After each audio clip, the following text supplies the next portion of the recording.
क्या आपने कभी सोचा है कि रेडियो के उन खाली स्टेशंस पर जहां सिर्फ श्श की आवाज आती है, वहां कोई आपका इंतजार कर रहा हो सकता है। लोग कहते हैं कि 1990 में एक फ्रीक्वेंसी को बैन कर दिया गया था, फ्रीक्वेंसी 66.6। क्यों? क्योंकि जो भी उसे सुनता था वो अगले 24 घंटे में गायब हो जाता था। लेकिन गायब होने से पहले वो रेडियो उन्हें उनकी मौत की लाइव रिकॉर्डिंग सुनाता था। आज की कहानी अर्जुन की है, जिसने मजाक मजाक में वो बटन दबा दिया जो उसे कभी नहीं दबाना चाहिए था। अर्जुन एक अर्बन एक्सप्लोरर था। उसे पुरानी डरावनी जगहों पर जाकर वीडियोस बनाना पसंद था। एक रात वो अपने शहर के बाहर एक पुराने बंद पड़े रेडियो टावर के कैबिन में घुसा। कैबिन में हर तरफ धूल थी, लेकिन बीच में एक पुराना ट्रांजिस्टर रेडियो रखा था जो बिल्कुल नया लग रहा था। अर्जुन ने कैमरा ऑन किया और कहा, दोस्तों देखते हैं क्या ये पुराना डब्बा अभी भी चलता है। उसने डायल घुमाया। पहले सिर्फ स्टैटिक आवाज आई, लेकिन जैसे ही डायल 66.6 पर रुका, स्टैटिक अचानक बंद हो गई। कमरे में सन्नाटा छा गया और फिर एक भारी पुरानी आवाज गूंजी, अर्जुन तुमने बहुत देर कर दी। अर्जुन ठिठक गया। उसे लगा शायद उसके दोस्तों ने प्रैंक किया है। उसने पूछा, कौन है? अमित, तुम हो क्या? रेडियो से कोई जवाब नहीं आया, बस एक सांस लेने की आवाज आने लगी। फिर रेडियो से एक लड़की की रोने की आवाज आई।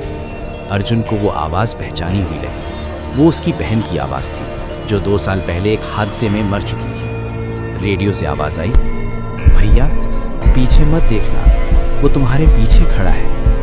अर्जुन का पसीना छूटने लगा। उसने हिम्मत करके अपने कैमरे का फ्लैश पीछे घुमाया। पीछे कोई नहीं था, सिर्फ दीवार पर उसकी अपनी परछाई थी। लेकिन जब उसने कैमरे की स्क्रीन में देखा तो उसकी परछाई की गर्दन धीरे धीरे मुड़ी हुई थी, जबकि अर्जुन सीधा खड़ा था। रेडियो से फिर आवाज आई। इस बार वो बिल्कुल साफ और डरावनी थी, अर्जुन अब रात के 11:55 हो रहे हैं। ठीक 12 बजे तुम्हारे कैबिन का दरवाजा खुलेगा और जो अंदर आएगा वो तुम्हारा अक्स होगा, लेकिन बिना आंखों के।